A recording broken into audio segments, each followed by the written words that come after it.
Tonight we're going to do something a little different. We have teenagers from 13 to 19 years old. Everybody goes to school? Yes. It's just tough questions like that for the rest of the hour. We're going to find out what teenagers know, what they think, what they have learned about the Constitution, about the Declaration of Independence, what they've learned in school, what they've learned on this program. Who's learned anything from this this program that you, one, good. How many have learned something from this program that you went back and you said, that can't be true? That can't be true. Okay, so quite a few of you. How many have watched this program and then gone back to their teacher at school and challenged them? Good, good, good. Ashley, what is the thing that you learned from this show? You had the list of the goals of the Communist Party and how many of them had come true of recent. And it was surprising, wasn't it? Yeah. I found that probably 10 years ago and looked at it, and not all of them had been completed. And now it seems like so many are. Joe? I learned on your show that Thomas Jefferson actually signed a lot of his documents in Christ, but a lot of people say that he was a deist. So is he a Christian or a deist? Right. That's what I like. You know what's funny is David Barton is here with us, America, and we put David on camera. David, I saw somebody write you up, some professor wrote you up and said, oh, that's David Barton just making that stuff up. That was that one document. Is it that one document that? That one plus thousands of others, yeah. Okay, right. But it is that one document? It is that one and a whole lot more. All right, good. And Nicholas? This wasn't actually during your program, it was during your speech at CPAC, and it was about the real history of the Statue of Liberty, and it's not just the French giving us a gift, it was much more than that. I mean, you guys really didn't think the French were just being nice, did you? No, that makes no sense. Let me ask you this. I want to transition into, are we a democracy or a republic? Republic. Anybody want to tell me what the difference is between the two? Mike, do you have a microphone down here? Do we have a mic? Pass it down to him. There you go, right behind you.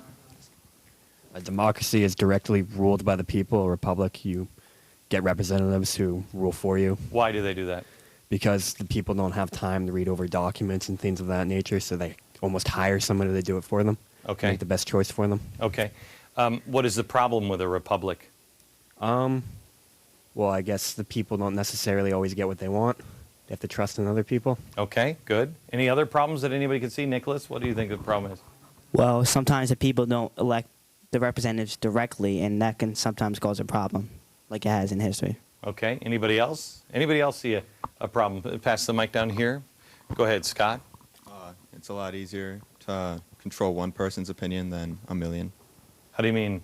Like, if you have one person in government, you can corrupt them a lot easier than a million billions. Has anybody thought of, Alexander, go ahead, maybe you have it. Well, I was going to say that some people could campaign on certain issues and then once they're in office, completely do a 180. That happens all the time. Hello, that happens all the time. Here's what I'm thinking. You guys were all talking about the government. But what about the people? You said that a republic, because the people don't have time, and so they just hire somebody to do it. But if the people get lazy and they're not vigilant, then everything goes to hell in a handbasket. Then you're in real trouble, right? Is that kind of where we find ourselves now? Yes. So whose fault is it? Is it Washington's fault? Or is it the people's fault? People's. It really is our fault. I mean, we can blame them all they want, but all we want, but it really, I mean, it comes from us. Who has been taught that the Declaration of Independence is irrelevant today, plays no role in today's society? It's just an old, dusty document. One, Nicholas has. Anybody else? How about the Constitution, that it's just a relic? A couple of people? You have, Anthony? By your teacher or by media or what? The former president? Yeah. But you mean by actions? He did. He said the Constitution is just a piece of paper. Well, yeah, okay, I see what you're saying. Yeah, the Constitution is just a piece of paper, and technically he's accurate on that.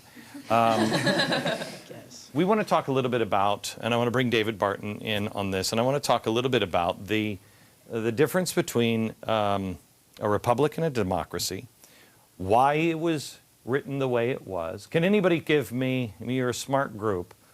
We tested you before you came in. You're a very smart group. I hope you really are a representation of the cross-section of America, because you guys are very, very bright. Help me out on this. Can anybody give me the 5 points, the philosophical points of our government, of the makeup of our government? There's 5 things. 2 people can do it, David. 2 people can do it. Who raised their hand? Mike has his hand raised. Do we have the microphone here? Go ahead, Mike. Checks and balances, for one. I'm looking at David. That'd be Constitution. 5 things in the Declaration set the philosophy of government. I didn't know. I didn't even know this one. I had no idea. Anybody? Give it, David. In the first 126 words, you find that there is a creator. He gives inalienable rights. He has a moral law which governs men. The government exists to protect the rights he gives, and that below God-given rights you rule by the consent of the governed. Okay. So those are the 5 principles.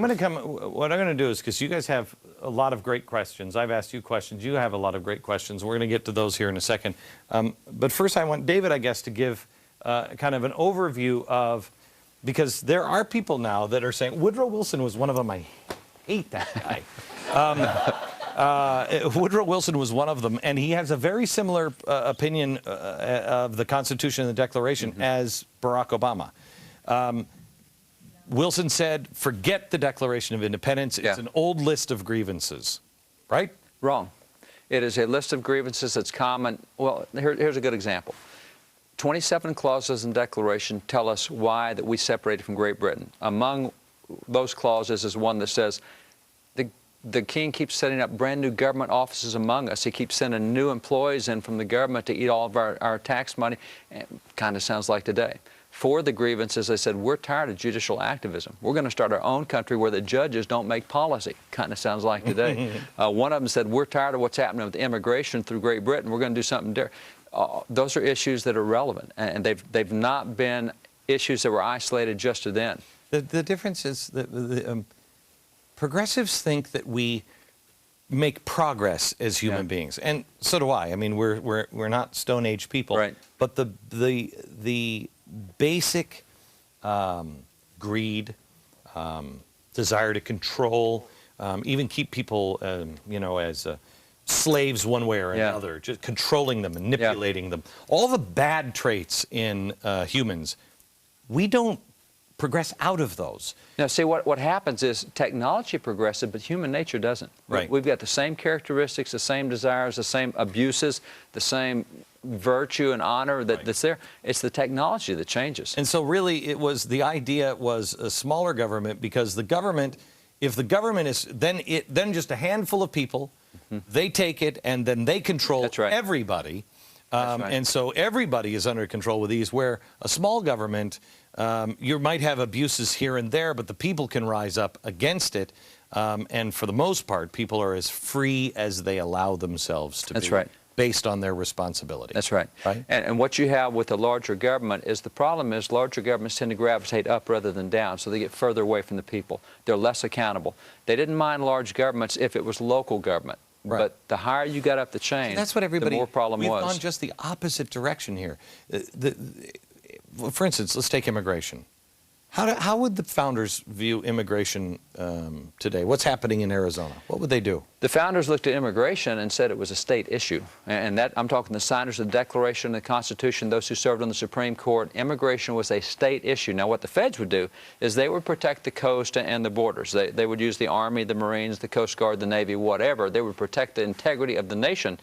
But you had to immigrate into a state, and going into that state, you had to meet the standards of that state. Now, once you got there, Article 4 would allow you, Article 4 of the Constitution allows you to travel among the states. Contracts are honored, commerce is honored, but you had to go into a state. So it was really the states who controlled immigration, not the feds. The feds controlled the borders, but not immigration. And people don't understand, the people on the left don't understand that that's what the Tea Party movement is really all about. It's not, I just heard a speech the other day from Barack Obama, and he said, they haven't had any new ideas. The Republicans, they haven't had any new ideas. They're right. Yeah. Republicans haven't had to come to Jesus moment. They don't, I mean, they're progressive light, many of them, not all of them.